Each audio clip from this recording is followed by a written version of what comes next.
আসসালামু আলাইকুম সবাইকে। আজকের এই ছোট্ট ভিডিওতে চলুন দেখে নেওয়া যাক আমাদের দক্ষিণ কোরিয়াতে অ্যাপ্লিকেশন করার জন্য প্রাথমিকভাবে কোন কাগজপত্রগুলো দরকার। অর্থাৎ আমাদের ডকুমেন্টস লিস্টটা আসলে কিরকম? কি কাগজপত্র আমার অ্যাপ্লিকেশনের জন্য লাগবে? তো অ্যাপ্লিকেশনের জন্য যদি কথা বলি, ১ম এ আমাদের লাগবে একাডেমিক সার্টিফিকেটস প্লাস মার্কশিট।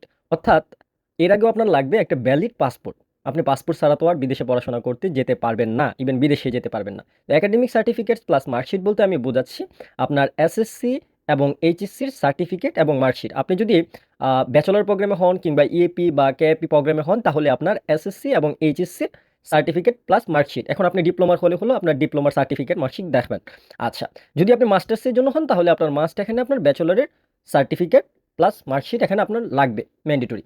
তো সেক্ষেত্রে আমরা যদি একটু আলাদা করে রিকোয়ারমেন্টগুলো দেখি, এসএসসিতে আপনার মিনিমাম 3.50 আউট অফ 5, এইচএসসিতে আপনার 3.50 আউট অফ 5 এবং ব্যাচেলরে হলো আপনার 2.50 উপরে আউট অফ 4। এটা হলো সেফ জোন।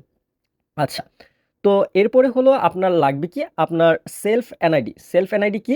সেলফ এনআইডি হলো আপনার নিজের এনআইডি কার্ড, জাতীয় পরিচয়পত্র কার্ড। আপনার প্যারেন্টস এনআইডি, দ্যাট মিনস হলো আপনার বাবা-মায়ের এনআইডি কার্ড।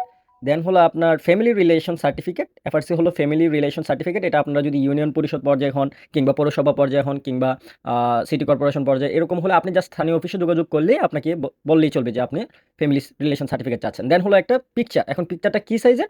অবশ্যই হলো পাসপোর্ট সাইজের। আপনার পিকচার লাগবে পাসপোর্ট সাইজের। এখন ভাইয়া কথা হলো, এই যে ডকুমেন্টসগুলোর কথা বললাম, এই ডকুমেন্টসগুলা কি আপনার আমার হাতে তুলে দেওয়া লাগবে? এখানের একটা ডকুমেন্টসও আপনার অ্যাপ্লিকেশনের জন্য হাতে দেওয়া লাগবে না, সবগুলোর স্ক্যান কপি লাগবে। প্রথমে অ্যাপ্লিকেশনের জন্য শুধু সবগুলো ডকুমেন্টসের স্ক্যান কপি দিলে আপনার অ্যাপ্লিকেশন কিন্তু সম্পূর্ণ হয়ে যাবে। এখন আরেকটা কথা আমি সংযুক্ত করে নেই, এক্ষেত্রে অবশ্যই আপনাকে আইএলটিএস টিআরএফ সাবমিট করা লাগবে যদি হলো আপনি উইথ আইএলটিএস অ্যাপ্লিকেশন করেন।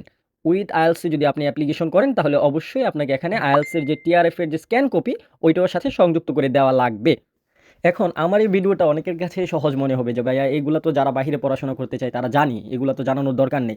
বাট আমি স্টুডেন্টের সাথে কথা বলে আমি পার্সোনালি এই জিনিসটা সবসময় দেখি যে অনেক স্টুডেন্ট থাকে তারা হলো ডিএইচএল করতে হবে যে ডকুমেন্টসগুলো কিংবা অ্যাম্বাসির জন্য যে ডকুমেন্টসগুলো লাগবে ওইগুলোর সাথে আসলে অ্যাপ্লিকেশনের ডকুমেন্টসগুলো গুলিয়ে ফেলে। তো তাদেরকে একটু ক্লিয়ার আইডিয়া দেওয়ার জন্য যাতে এজেন্সির সাথে কথা বলার আগে জিনিসগুলো সম্পর্কে একটা ধারণা থাকে যে আমার কোন ডকুমেন্টসগুলো হলো আমার অ্যাপ্লিকেশনের জন্য দেওয়া লাগবে। এক্ষেত্রে কিন্তু আপনার এই ডকুমেন্টসগুলো নোটারি করা লাগতেছে না, মাইগভ থেকে এই অ্যাপোস্টেল করা লাগতেছে না।